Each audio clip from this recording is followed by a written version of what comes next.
Welcome to the final instalment of Unlock the Unusual with Tony Singh. Over the last couple of weeks, Tony has treated us to some incredible dishes to pair with Bòcan signature and Creation One. And Tony, I'm really excited to see what you've got in store for us in this last instalment. How are you, sir? How are you doing? I'm fine, Scott. I'm looking forward to this because I'm a bit of a chocoholic. Well, I am seeing what you've got in front of you there, and I cannot wait to hear more about it. But before we do that, we'll talk a little bit about Bòcan Creation 2, the whiskey that this dish has been prepared to go with. We talked a little bit last week about how the creations came about through experimentation, but with Creation 2, we really did push the limits of what was possible by using Japanese shochu casks. We actually became the first Scottish distillery to release a whiskey matured in Japanese shochu casks last year. And it's a fascinating spirit that's got a lot of synergies between whiskey, but it's not often oak aged.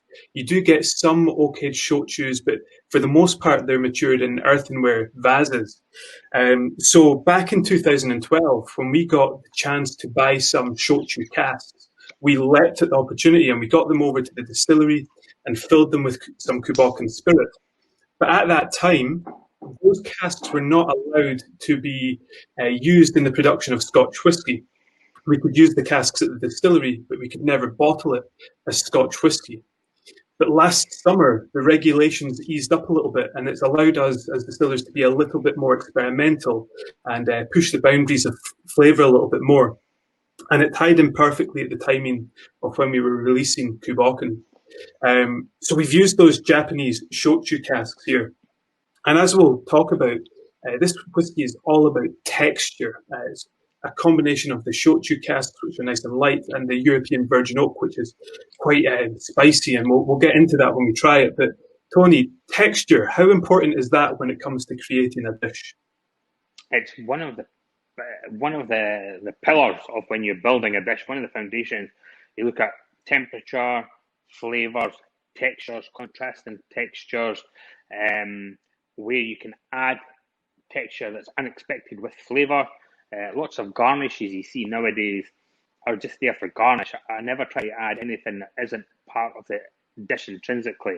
It's like the marriage of the spirit with the sochu. I never knew what sochu was. I've done some research and everything, and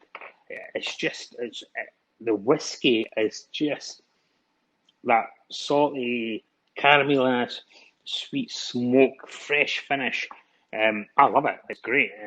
And the other two dishes that we've done in the recipes, the whiskey is added to the recipe. With this, I've just done it so you can sit and sip with it, and it's a lovely bitter chocolate tart with crisp, sweet short pastry, crunch to it. It's got that sweet butteriness, and then the contrast there is that the chocolate filling is rich and decadent and just melts in your mouth. It's phenomenal. So that's that there. And so we brought texture to the dish with the pastry. We've really kept it nice and dark. We've kept the crunchiness to it. We've got the rich, smooth chocolate filling, and then we've got vanilla ice cream with that. And we've kept it really simple because, like the whiskey, it speaks for itself. And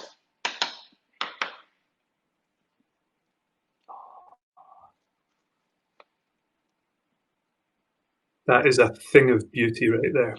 Looks incredible. I am dribbling it, but I've just taken it out of the oven, so I do hope it's set.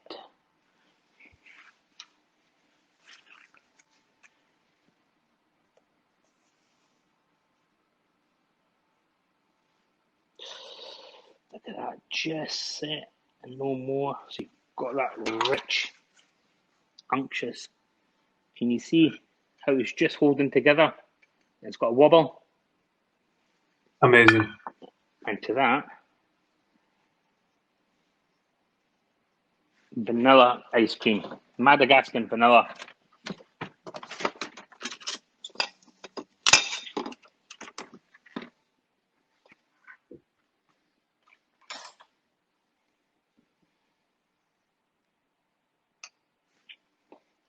And the reason I chose the Valrhona Macaya single estate Grand Cru chocolate was it's got a freshness, it's got a bit of citrus to it, but it's got a little hint of tobacco, black tea, and I think it just works so well with Creation Number 2.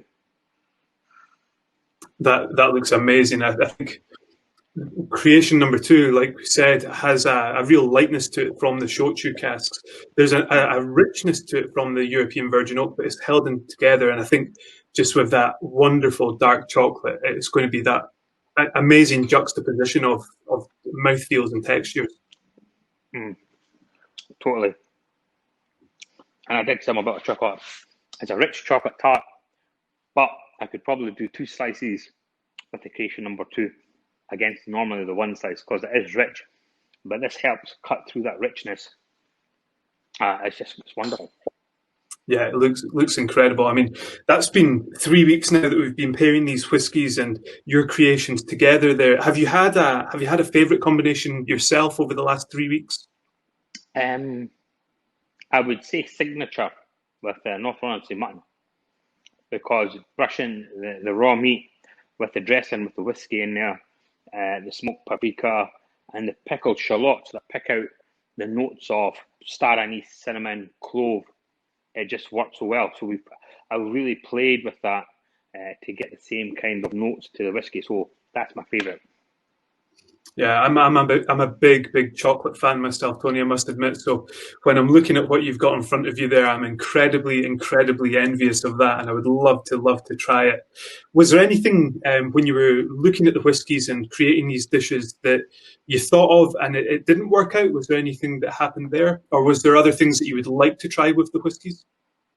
I think my thought process is normally I get one thing in my head and I try to work on that to make sure it gets to fruition. And with the whiskey, sitting there testing them, having a look at the things that were available to me, it worked well.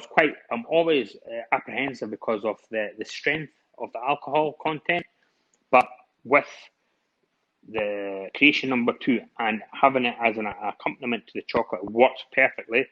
The Creation Number 1, as it's added to the broth, the consomme, basically, like in most consommes and broths, it's added at the end, so it just lifts it. So that worked really well.